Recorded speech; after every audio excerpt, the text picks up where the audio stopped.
Hari ini saya bercadang untuk menetapkan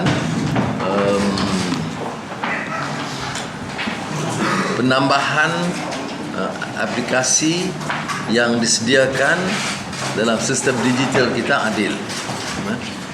Mengapa saya pilih adakan suatu sidang khas? Kerana ini berlanjutan dari apa yang saya cuba ketengahkan, pencerahan untuk membolehkan rakyat biasa dengan sistem digital yang baru. Ini kalau dulu 2 tahun yang lalu saya telah cuba perluaskan di DNA 24. Itu sebagai percubaan kita menjelaskan kekuatan teknologi baru yang harus dikuasai oleh rakyat. Jika tidak dilakukan, akan ada kesenjangan di antara orang bandar kelas atasan dengan rakyat biasa. Jadi digitalization ini kalau tidak diwaspadai memungkinkan adanya kesenjangan yang lebih melebar di antara golongan yang kaya dengan golongan yang miskin. Itu yang menyebabkan kita mengetengahkan isu ini secara yang lebih agresif.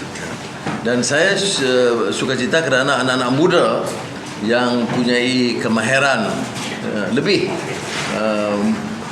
mengenai aplikasi ini telah memperkenalkan sistem adil dan sudah tahu di antara hal yang baru yang kita lakukan semasa pemilihan parti pun, inilah salah satu parti yang memilih untuk menggunakan sistem pemilihan online, dan kemudian sekarang kita akan perkenalkan aplikasi di mana semua permasalahan boleh dibangkitkan terus ke dalam sistem itu yang kita ada satu juga yang baru yang belum diperkenalkan secara menyeluruh di kalangan rakyat.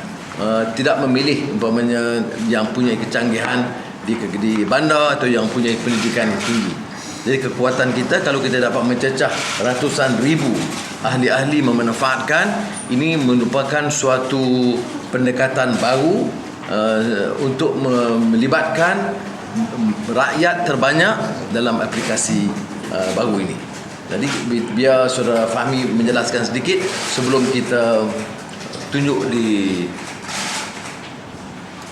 skrin projektor. Ya, baik. Terima kasih, Thank you. Jadi untuk maklumat rakan-rakan media, aplikasi Adil ini telah kita mula gunakan waktu pemilihan parti, dan pada waktu itu fungsinya adalah untuk proses pemilihan. Tapi of course kekuatan aplikasi ini lebih daripada hanya dalam urus tadbir pemilihan parti. Maka hari ini kita mulakan dengan penambahbaikan ke arah persiapan salah satu langkah menuju PRU ke-15, di mana kita berharap bukan saja anggota parti yang telah terlibat dalam proses pemilihan parti, tapi juga orang ramai yang berminat boleh download aplikasi Adil. Dan saya akan ceritakan sedikit, kita akan paparkan di projektor dan juga kita akan sebarkan PowerPoint yang dibentangkan supaya rakan-rakan media boleh dapat lihat beberapa perincian tentang aplikasi ini. Ringkasannya memang Adil, beza Adil 1.0 dan Adil versi 2.0 adalah dari segi penambahbaikan user experience, modul laporan dan juga chatbot yang telah kita masukkan. Kalau kita tengok pergi ke slide ketiga, ya. Untuk pengguna, mereka boleh mendaftar, dapatkan status keahlian, dan selain dari itu ada beberapa perkara lain seperti berita news, ya. Dan semua daripada acara yang melibatkan pimpinan keadilan, sama ada ceramah ataupun rapat mega ataupun jelajah nadi rakyat, akan dimuat naik dalam aplikasi ini. Juga di peringkat Pakatan Harapan, laman web Pakatan Harapan akan memuat naik semua jadual ceramah-ceramah, aktiviti-aktiviti, program-program utama pimpinan. Tapi untuk Adil, saya nak pergi ke slide yang berikutnya, iaitu Adil Chatbot. Ini satu perkara yang mana kita harap para pengguna akan dapat memberi maklum balas, sama ada cadangan, pandangan, termasuklah seperti yang Datuk Seri Anwar sebutkan tadi, iaitu aduan. Sama ada aduan ini bersikap PBT peringkat very local, ataupun aduan yang lebih bersikap nasional, kebangsaan, termasuklah isu-isu seperti rasuah. Dan flow-nya dari chatbot ini, daripada Ibu Pejabat Keadilan akan disampaikan kepada sama ada wakil rakyat ataupun calon-calon ataupun ketua-ketua cabang untuk tindakan seterusnya. Ini adalah salah satu cara untuk keadilan menunjukkan tahap kesiapsiagaan kami untuk berkhidmat membantu rakyat menyelesaikan masalah yang mereka hadapi. Salah satu daripada inisiatif yang kami harap dapat menambah nilai aplikasi Adil. Dan seterusnya, di next slide, kita akan lihat kepada beberapa perkara dalam aplikasi chatbot ini, dalam apps Adil, yang akan membantu orang ramai, termasuklah anggota keadilan, untuk mendapatkan maklumat di hujung jari anda, termasuklah info calon, info pimpinan dan macam-macam lagi. Saya ingin pergi ke aspek pelaporan, dan ini akan secara umumnya dari aplikasi ini sampai ke tangan pimpinan yang dimaksudkan. Jadi kalau saya ada apps Adil, maka saya nanti, kalau maklumat itu untuk contohlah kawasan, mana-mana satu kawasan, mereka yang ada di situ, yang ditugaskan, yang ditakrif, yang dikenal pasti akan dapat maklumat itu untuk tindakan mereka. Dan kita juga akan tahu sama ada tindakan itu telah diambil ataupun tidak. Jadi ini salah satu perkara yang kita nak ada satu penambahbaikan.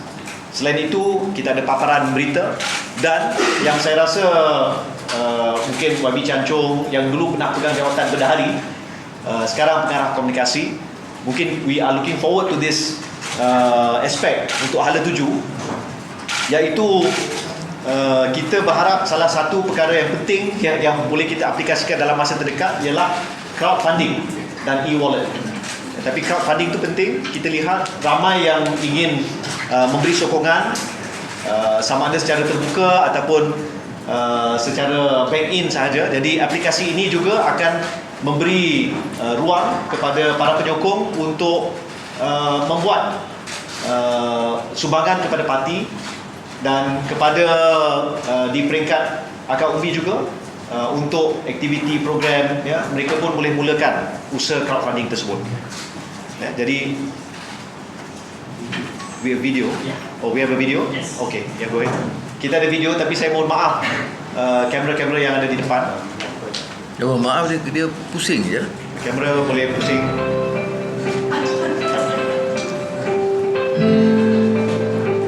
Baik,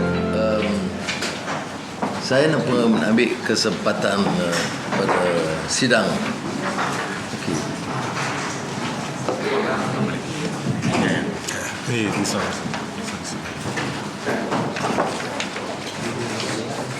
Wira. Ini Wira ni.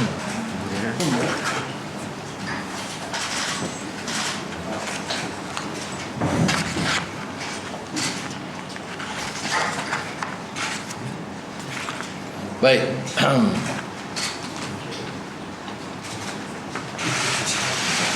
Saya juga ambil kesempatan ini nak mengumumkan bahawa kebelakangan ini memang ada suatu minat, ya, dari kalangan juga pegawai kerajaan, ahli akademik dan juga aktivis-aktivis masyarakat untuk menyertai keadilan. Sebahagiannya untuk jadi calon, sebahagiannya tidak memberikan beberapa syarat. Jadi pada hari ini saya nak ambil kesempatan untuknya, pertamanya mengalung-alungkan kehadiran Datuk Dr. Raif Arif Husin bin Haji Muhammad Arif. Tak boleh cari panjang, Anwar Ibrahim, pendek. Adam Adli tu. Rais Hussein. Ya. Lebih terkenal dengan Dr. Raif Husin. Beliau sebenarnya sebelum aktif dalam politik juga pernah daripada awal aktif dalam kegiatan kebajikan, kemasyarakatan dan kemanusiaan. Pernah menjadi sukarelawan sehingga ke Peshawar, Afghanistan untuk membantu masyarakat yang tersisih pada ketika itu. Kemudian aktif dalam politik, dalam Bersatu dan sebagai penggerak strategi bersama dalam Pakatan Harapan dalam merangka beberapa langkah strategi untuk dan manifesto dan perundingan masa pilihan raya 2018.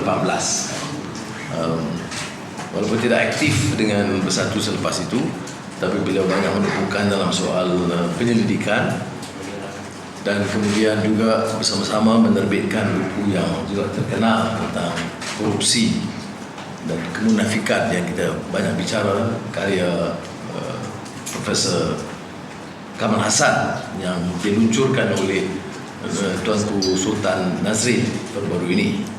Jadi saya oleh demikian ingin mengalu-alukan kehadiran beliau sebagai ahli Parti Keadilan Rakyat yang baru. Ya. Serius. Saya juga nak ambil kesempatan ini untuk mengumumkan kehadiran saudara Muhammad Jidi bin Yaakob, seorang kegiatan mantan UMNO dah lama dengan bangkitkan baru Kedah. Dia sejak 2018 telah bersama dengan kita dan bersama pada ketika itu dalam Bersatu dan dalam pengalaman beliau yang lama dia nak ketua UMNO bahagian berat. Ini penting ya, bahagian dan negeri ya. Dia nak ketua UMNO bahagian. Saya dulu timbalan presiden UMNO dulu. Baik, kemudian pernah menjadi aktif dalam kegiatan pertubuhan peladang dan pegawai khas kepada Menteri Pertanian dan Industri pada masa itu. Banyak menteri lah ikut Datuk Seri Ismail Sabri hari ini. Baik, jadi saya nak adu keduanya dan saya ingat wajah kita berikan sedikit kesempatan untuk mereka berikan pandangan. Mereka bagi kuliah berkaitan dengan alasan mengapa mereka menyertai keadilan dan tentunya Pakatan Harapan ketika ini. Silakan. Assalamualaikum Datuk Seri Presiden, salam sejahtera untuk semua. Pertama kalinya saya nak mengucapkan terima kasih kerana menerima kami dan saya masuk Parti Keadilan Rakyat Malaysia. Perjuangan politik ini ada banyak platform dan bagi saya 5 core principle itu amat penting. First is reform, second is justice, third is inclusiveness, fourth is progressive, and fifth is wasatiyah ataupun justly balanced. These 5 core principles is the reason that I used and I believed in, menubuhkan parti yang sebelum ini. Tahun 2015 kerja itu bermula. Tapi pada hari ini kita berbincang what is going to happen forward. I think Malaysia is at the tipping point. Kita tahu segala statistik daripada ekonomi, daripada keadaan kehidupan seharian, semua ni amat gede dan kritikal. Kita tahu ringgit Malaysia menjulang walaupun Menteri Kewangan caretaker mengatakan tidak ada apa masalah tentang ekonomi. Bagi saya, pendapat saya, we have to focus on the tummy economy. What is the tummy economy? Cost of living is very, very important that we need to be focused on. Affordable healthcare, affordable education, quality education, employment, and affordable homes. 5 perkara tunjang daripada kajian-kajian yang telah kami lakukan. On the average 95% and above rakyat mahukan sungguh perkara-perkara ini diteliti dan ditangani. Itu perkara pertama. Lepas tu baru kita talk about structural reform, this and that. So I'm here, this is my first day. It's a great day today because Liverpool beat Rangers 7-1. This morning when I saw the 7 goals, I was saying, yeah, it's a great day. So October 13 is a great day. So inshallah my first day in keadilan begin today. Inshallah whatever I can contribute, whatever I can do, I will contribute. But the one thing that we must know that kita bukan saja nak mengatakan selamatkan Malaysia, tapi apa solusi yang kita akan bawa kepada rakyat. Terima kasih. Terima kasih Dr. Rais Husin. Saya percaya dengan kemampuan beliau dan daya intelektual dan pendidikan, kefahaman, dia boleh satukan suntikan dari segi ilmu dan juga dari segi kerangka kerja dan strategi untuk parti. Saya persilakan Saudara Ahmad Gidi untuk kalau Melayu di kesempatan luar, kita tak boleh ada lebih. Assalamualaikum warahmatullahi wabarakatuh. Salam. Yang selamat Yang Muhammad Syari Kebiaya untuk kami dan akan Datuk Rahim dan seluruh media yang ada pada petang. Pertamanya saya nak mengucapkan terima kasih kepada Parti Keadilan dan telah menerima saya sebagai ahli. Jadi pengalaman dalam politik ni memang dah 40 tahun lebih. Mana sempat ada segi macam kemudian lagi saya ialah pada dalam macam itu. Daripada 81 masa tu peminat nombor 1 Dr. Sri, ya. Tapi keadaan yang tak boleh nak menyatukan, jadi kerana kesabaran, kerana tekun dan juga usaha kita dapat bersama lagi. Sebab jadi terima kasih.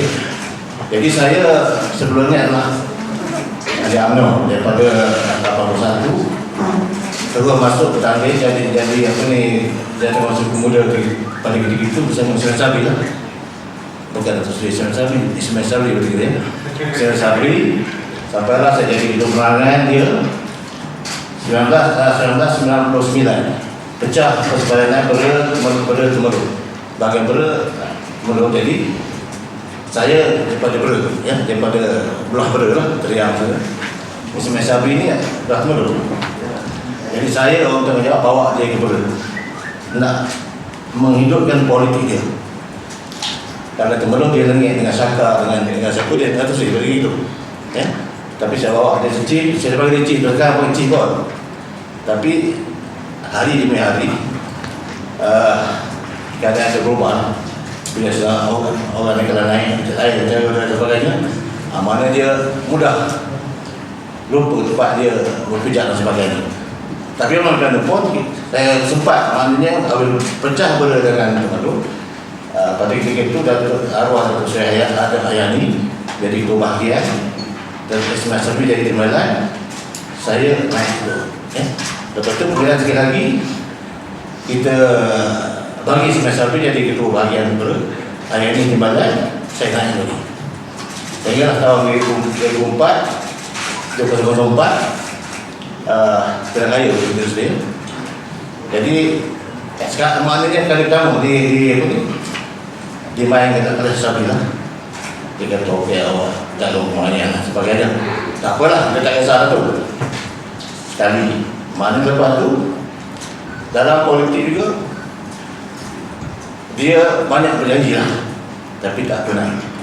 Sebab itulah ada sedikit kesamaan. Maknanya untuk makna cabaran-cabaran sebagainya saya kata okey lah, saya keluar daripada ini. Menyertai ataupun singgah tidak di Bersatu.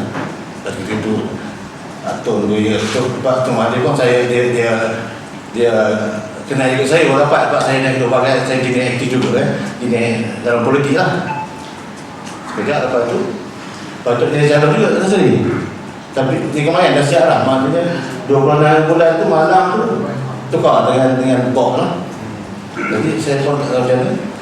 Tak apa, saya sabar lagi. 2 kali itulah dah pesanan akhir, tapi tak dipilih, tak apa, terus kita dan sebagainya. Tapi sejak ke belakang ini saya tengok keadaan kedua-dua parti ini dah lain dah. Apabila Tan Sri Ahmad Yassin bawa mana lari daripada Bersatu secara macam di video belakang lah.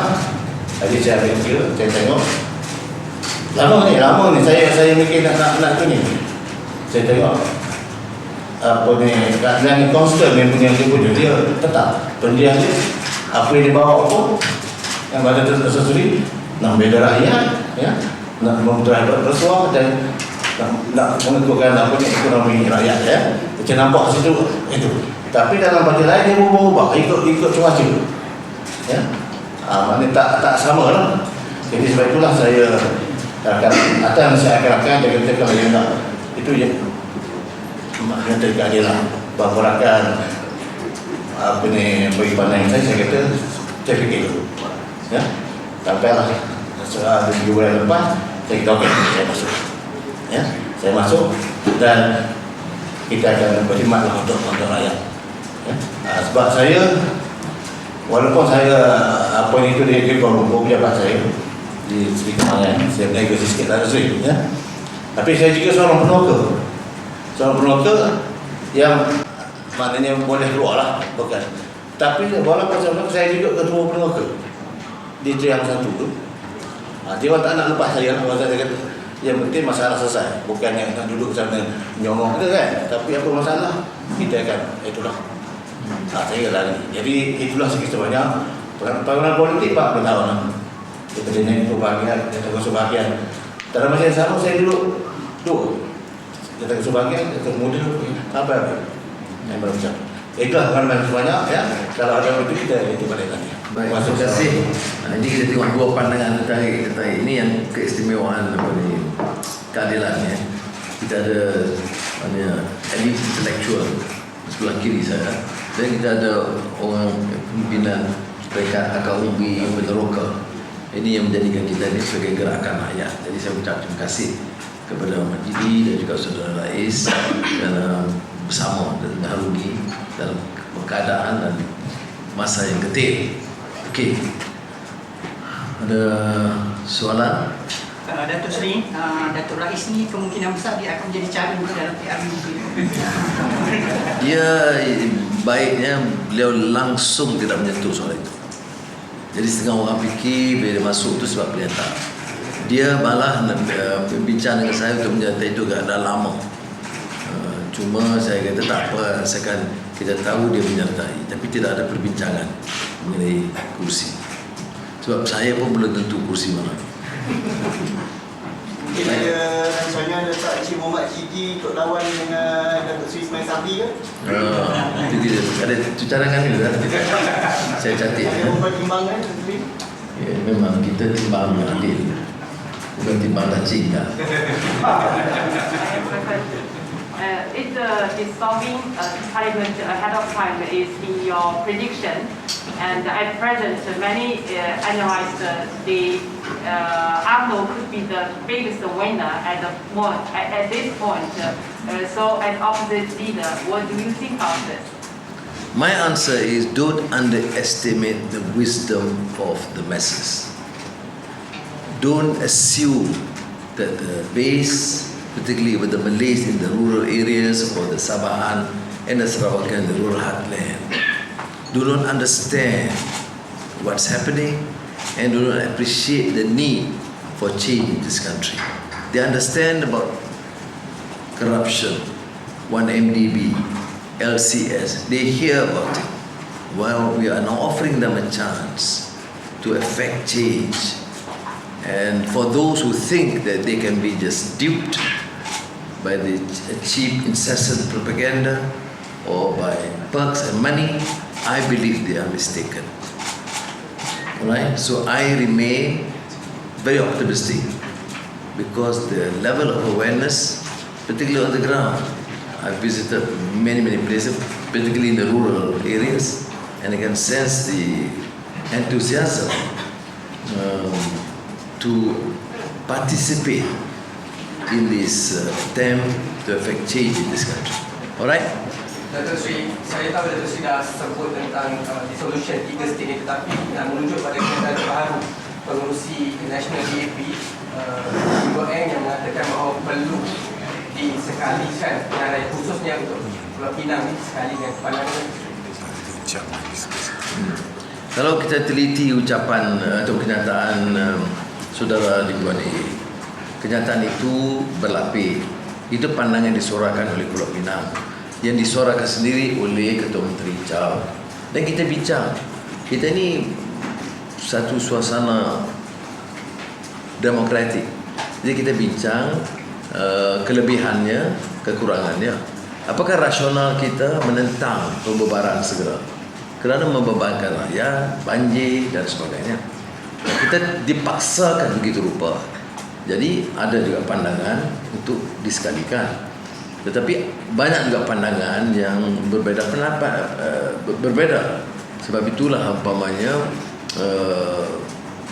Menteri Besar Selangor dan Negeri Sembilan telah membuat kenyataan setelah menghadap mohon perkenan tuanku dan bersetuju untuk menangguhkan, mengelak daripada keperitan hidup rakyat musim banjir. Sekarang itu banyak kawasan orang besar ni, elit-elit di rumah-rumah istimewa besar ni, dia tak pernah faham ya, apa kesan rakyat susah tatkala dilanda bencana banjir. Hanya orang di kampung, orang miskin bandar, di kawasan-kawasan perumahan ya, paling tinggi M40 lah ya, yang terkesan. Tapi yang membuat keputusan ni Perdana Menteri dan gerombolan mereka itu semua T20. Dia tak faham kegelisahan rakyat. Itu sebabnya kita minta penangguhan. Cadangan Surat itu mengambil kira keadaan sudah diputuskan, apakah bijak kita tangguhkan atau tidak. Itu lain. Rasional dia itu bukan rasional yang digunakan oleh kerajaan ataupun Perdana Menteri. Caretaker lah sekarang ni. Baik. So you mentioned about optimistic on the results for GE15. So is PH ready to work with UMNO in case there's no majority in the end of the results? When I say we're optimistic, we're confident, we must work towards achieving a simple majority. We are talking about saving this country. We're talking about ridding the country of corruption. We're talking about of course Malay-led, but a multiracial country. We are ensuring the security, confidence of all races in this country, all regions. The remotest part of Sarawak must be part of our consideration. Therefore, if we consider this, then we have no choice. We're telling the people, look, we offer ourselves, let us do it together. We are doing it as a team. That's what we mean by the Malaysian family as a nation. Not this cheap propaganda and the slogan which is rendered meaningless. So you ask me, we are appealing to the rakyat. Do you want this country to be segregated according to religious beliefs and race and regions? Or do you want to then fortify this country as a solid, united nation committed to champion the cause of reform and the welfare of the majority of our people? Because this country has a great future. It has achieved somewhat relatively small success in the past, but it has slighted and degenerated because of poor governance, of greedy leaders, corrupt, blatantly corrupt and greedy, to the extent that the entire public purse is absconded by the few. So we are telling them that, and there's no reason why the majority should not be with it. The majority must be against corruption, getting rid of the excesses and championing the cause of all. I'm a Malay, I'm a committed Malay. I believe in the greatness of the Malay culture and civilization, and also I'm a Muslim, but I'm a Malaysian. I must ensure that every single Malaysian, Malay and Chinese and Indian, Iban or Kadazan, have a stake in this country. It's part and parcel of nation building. That is why I passionately believe that we have to address this and appeal to our people, and I believe this is rakyat's agenda. This is not Parti Keadilan Rakyat or PH or DAP or Amanah. It is the rakyat's agenda, and it is for them that we have to take this mission together. Right? Sri, Jadi ucapan. manifesto BN dah nak siapkan manifesto mereka. PH punya manifesto untuk ke arah apa nanti? Itu biar Datuk Kuasa Manifesto Umum. Semalam kita bincang. Kita tak mau panjang-panjang, kita tak mau janji melangit. Kita janji macam dalam yang sebut dalam Al-Quran, in uridu illa al-islah mastata'. Kita akan cuba sedaya upaya sebaik mungkin. Tetapi adalah core, ya. Core dia apa? Mestilah core sara hidup, mutu pendidikan, kemudahan kesihatan, peluang pekerjaan, dan dari segi governance, hentikan rasuah ni. Dan rasuah ini tidak boleh berhenti kalau dia jadi budaya. Ini saya rasa core dalam manifesto. Bila Datuk Seri nak bila cakap? Dia kalau rencananya diluncurkan pada 20 hari bulan di Ipoh. Ya, sila. Ada convention PH. Ada convention. Ya. Ya, walaupun convention itu diubah suai kerana terdesak dengan waktu kempen pilihan raya. Datuk Seri nak tahu sikit tentang UMNO Pekan yang masih menamakan Datuk Seri Najib antara calon setiap hari mereka. Ya, tapi kita kena hantar dia buku perlembagaan yang undang. Dia kena faham lah ini. Dan sekurang-kurangnya saya cadangkan salah seorang gua UMNO bagi nasihat. Okay. Sri, do you think the momentum of change still exists now? In 2018, there was a lot of focus on that, and that, it was historic, but that only lasted less than 2 years. And we can see in the recent by-election, UMNO believes that the Malays have returned to support them. So, do you think this momentum for change is still there now? No, I've gone through a few states, I've discussed with leaders, we've gone to a few states. I've noticed this new crave for change enthusiasm. People coming out, unlike what we observe in Melaka and Johor. And in Melaka and Johor, you go the clear analytics, then you realize that people don't come. There's no increase, no such increase for UMNO. It's a decrease for us because people felt at that time quite disillusioned. There's no hope. There's too much for this mudslinging and big political bickering. And they thought that Pakatan Harapan, although we did establish some measure of success, did fail us in some major core issues. So, but that has gone. I said to them, I'm here to thank some of the achievements of Pakatan. I'm not here to represent the former administration. We are looking at the future.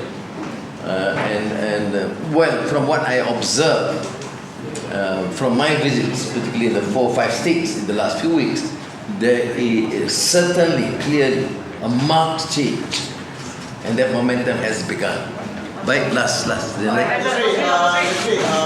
Semalam PH Presidential Council dah give a nod lah untuk electoral pact dengan muda. So what about other opposition parties? Is PH looking at or having a discussion with any other opposition parties to form a united front? Kita sebut dulu dua, Muda dan PSM, dan perbincangan diteruskan dengan PSM. Dengan Muda itu tertanduk pada syarat-syarat yang disepakati bersama. Kita boleh dapat setuju untuk adakan electoral pact, Pakatan Pilihan Raya. Ada yang bertanya mengenai penyertaan dalam penyertaan parti itu melibatkan beberapa proses perundangan, termasuk dengan pendaftar pertubuhan yang tidak mungkin dilakukan dalam tempoh 1-2 minggu. Sebab itu dia setakat electoral pact saja. Dengan parti lain ada. Kita tengok PAS dengan ni pun sekarang ni PAS dah buat pilih dengan BN.